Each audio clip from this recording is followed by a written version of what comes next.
Assalamualaikum warahmatullahi wabarakatuh. Selamat pagi dan salam sejahtera untuk kita semua.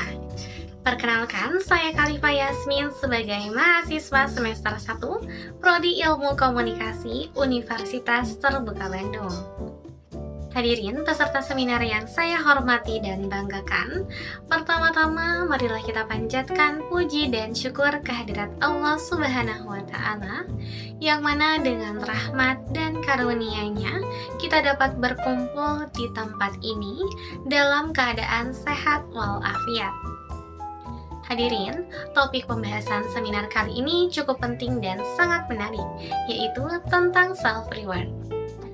Nah, teman-teman, siapa di sini yang suka memberi hadiah kepada diri sendiri setelah berhasil melewati ujian, menyelesaikan tugas, ataupun setelah bekerja keras?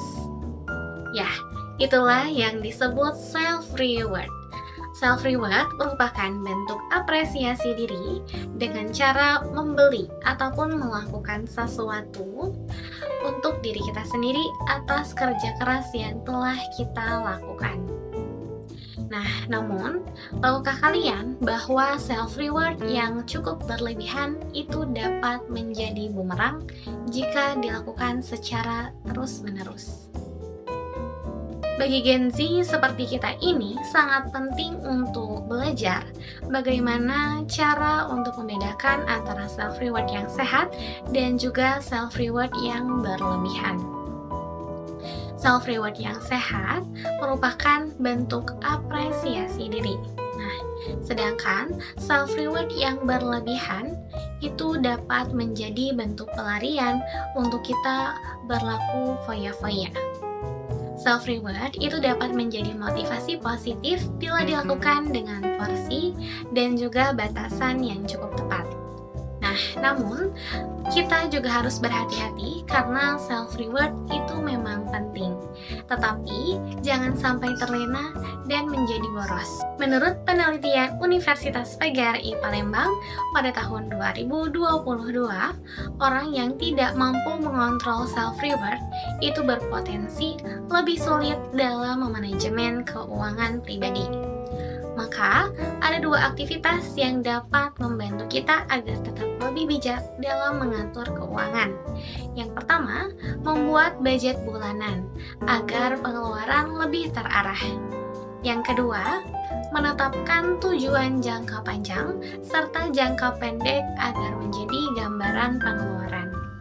Psikolog Ines Kristanti menjelaskan ketika self-reward yang tidak masuk akal, seseorang dapat kesulitan mengontrol dari keuangan dan juga kehilangan rasa puasnya tersendiri. Nah, kini banyak Gen Z yang menggunakan istilah self-reward untuk membenarkan perilaku impulsif seperti belanja bulanan dengan belanja online ataupun kebutuhan yang tidak mendesak. Nah, hal ini dapat mengakibatkan pemborosan di usia yang cukup muda.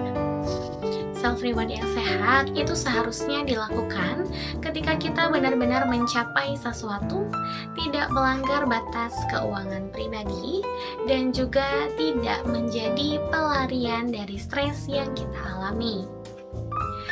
Ada beberapa alternatif kegiatan yang dapat kita lakukan, seperti memberi waktu istirahat di rumah, lalu kita dapat menonton film favorit di rumah, serta kita dapat menghabiskan waktu bersama orang-orang terdekat tanpa harus mengeluarkan banyak uang. Teman-teman, menghargai diri sendiri itu memang penting, tetapi jangan sampai self-reward itu berubah menjadi dampak yang lebih negatif. Hadiah terbaik untuk diri kita sendiri itu bukan selalu dalam bentuk barang ataupun pengalaman yang mahal, melainkan kemampuan untuk mengendalikan diri dan juga menikmati prosesnya. Mari kita menjadi generasi yang bijak, yang tahu kapan harus bekerja dan juga kapan harus kita memberi waktu jeda istirahat bagi diri kita sendiri. Semoga materi ini cukup bermanfaat dan juga dapat diterapkan dalam kehidupan sehari-hari. Mohon maaf bila ada kesalahan dan juga kekurangan kata. Terima kasih. Wassalamualaikum warahmatullahi wabarakatuh.